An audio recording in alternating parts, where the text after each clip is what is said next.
Coach from TradeGateHub.com. I have a couple of interesting market under the surface messages to teach today using the example of WTI in the energy, and then a change in tone with what's happening with rates. That's also going to be part of today's presentation. And kind of with the dollar, is it over, or are we going to make one more push lower in the dollar? I know there are a lot of dollar bears. That's a problem with this market. I still think there's a shot, even if we did have a C wave, that we would rally again. So let's get to a couple of examples, and you can apply these to every instrument, okay? It's just market behavior. So let's start off with looking at a change in character in WTI. Okay, so let me go to the WTI right here. Okay. So what you need to do is look left, like I always say, but I just want to show you how the character of the crude market has changed. Okay. The last time on the first low, and this was the crash low in S&Ps, the first rally to resistance almost gave it all the way back in 1, 2, 3, 4, 5, 6, 7, 8 days, right? So then we had, there was a rumor of conflict, and we're back at this resistance level here. And if you notice, all it's done is move sideways. There was not a give back like there was. So to me, this is a change of character in the crude that's just awaiting this breakout. Could it go to 58 and extend this correction? Sure. Could it wash out? Yes. But those are possibilities. This is what is happening now. And crude is very reluctant to give up gains. I think you need exposure to energy. I mean, uranium's already exploded. The oil shares look like they're putting in a B wave and should head higher. Could show you a couple.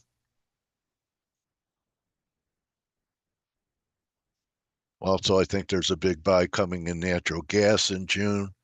But let's start off with what's happening here. So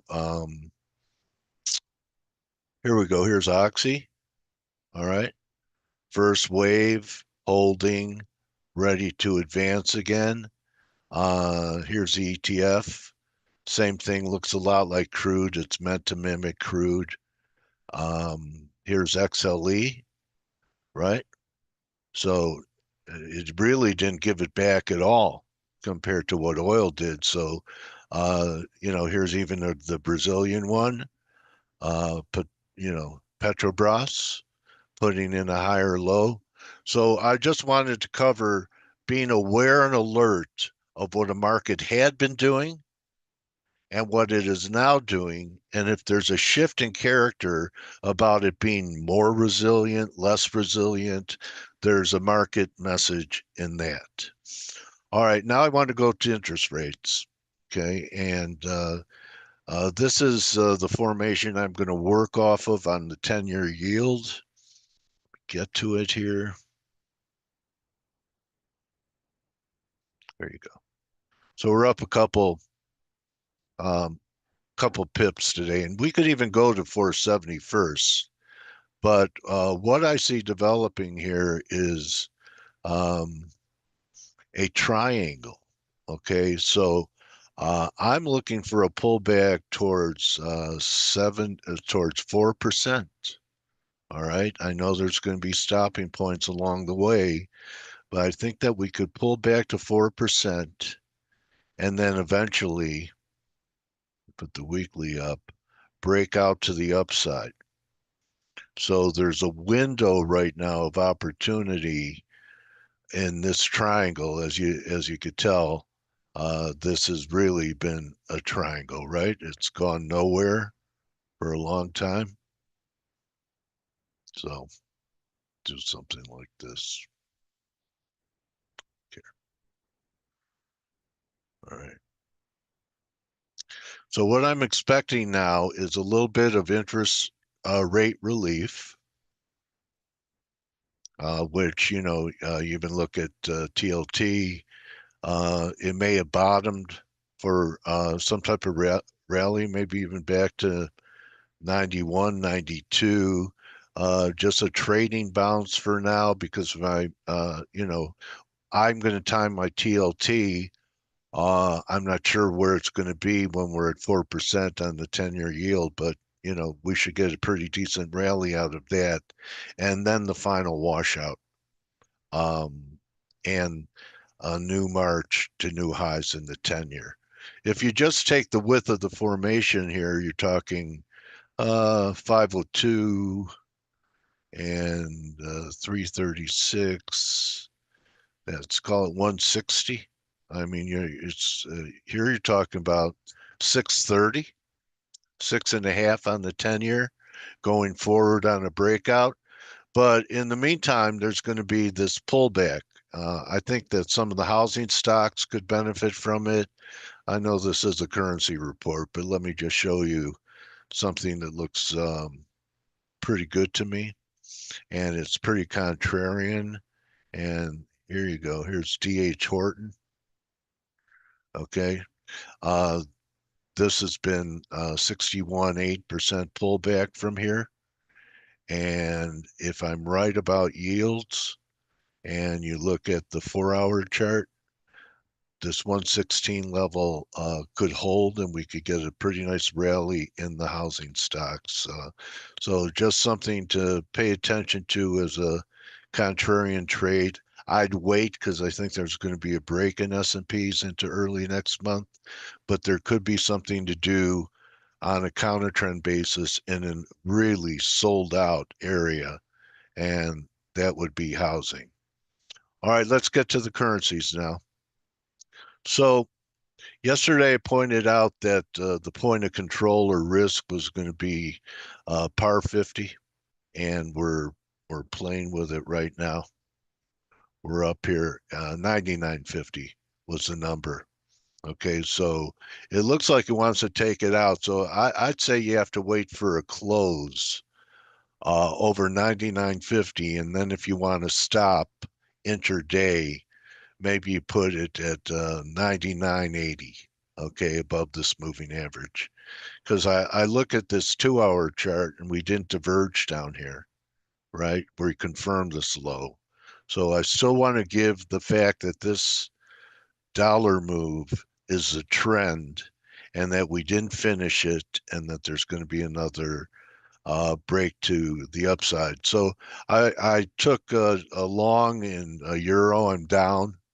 I'm long from 1320, risking underneath this moving average for one more push to new highs. Look, and this is one of the reasons. Okay, in the 2-hour, we have a confirmed high. So maybe this was drive one, this is drive two, and we get one more push up that's going to take the Dixie back under the previous low that we had. We almost got there yesterday at 98.60. Okay, so here we are. So watch its area quick, have a money stop maybe over this high by 1%. And if we start closing over 99.5, I'd say best to get out of the way. I wouldn't reverse because there may be another short coming in here if we do get taken out. Part of trading is being persistent and recommitting. You can come out of a trade and get back into the trade at a worse price than you got out to be there. Say, for example, we get out of the dollar at 99.80, and then it starts turning down, and we're at back under 99. So you're not going to sell it at 99.80 again if it comes off, but does it mean you don't sell it? You always recommit. That's what, pros don't say, oh, well, I'm not trading the dollar for a while. It's a lousy market and put the blame on the instrument. You recommit. How many times have we done that? In the yen, it's one of the hardest things for traders to do. But if you're still licking your wounds and you're still living in the past with the last trade, you're going to have a lot of opportunity costs. Euro pound is trying to turn the corner for us. That long from yesterday is a nice falling wedge. And, if we break out over 84.20, I think 85 is doable in this, and that could just be a correction. So maintaining longs, and we could even test the wedge line one more time for a 1, 2, 3, but the divergence is pretty glaring here. Still looking for a pullback in the market, 59.35. So making new highs. Still think before we make new highs that we'll get some type of pullback. I'm not looking for a lot. That maybe this is A, B, C for 4, and then we go and make new highs, and we'll see what happens there. And also start paying attention to nat gas. It's putting in an ugly day today, which I have important lows due in the first week or two in June, and just want to show you. Remember, I was talking about it here. Okay, that was a hell of a move in nat gas from $1.50 to 5. So I'm thinking that we're putting in lows right around here, and we're getting ready to make a move well above this 5 level. Maybe towards 7, 8, maybe 10. I'm bullish the Widowmaker. So stay tuned for next week. I think that's a wrap. Gold's fading.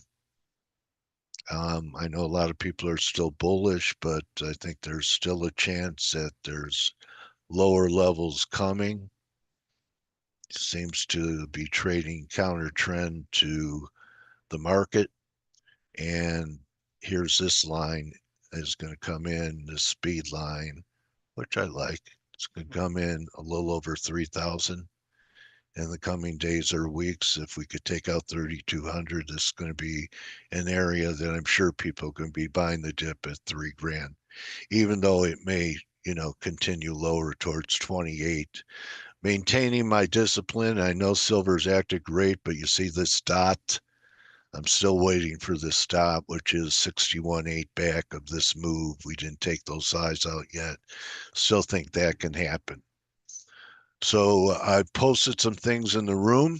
I hope that you're learning, and I'm trying to teach you to be aware of market messages by market behavior, like in the energy, and then to diagnose a sector like interest rates with a formation that can give you both short-term ranges within the formation and the implications of that formation after a breakout, what it could bring to the table.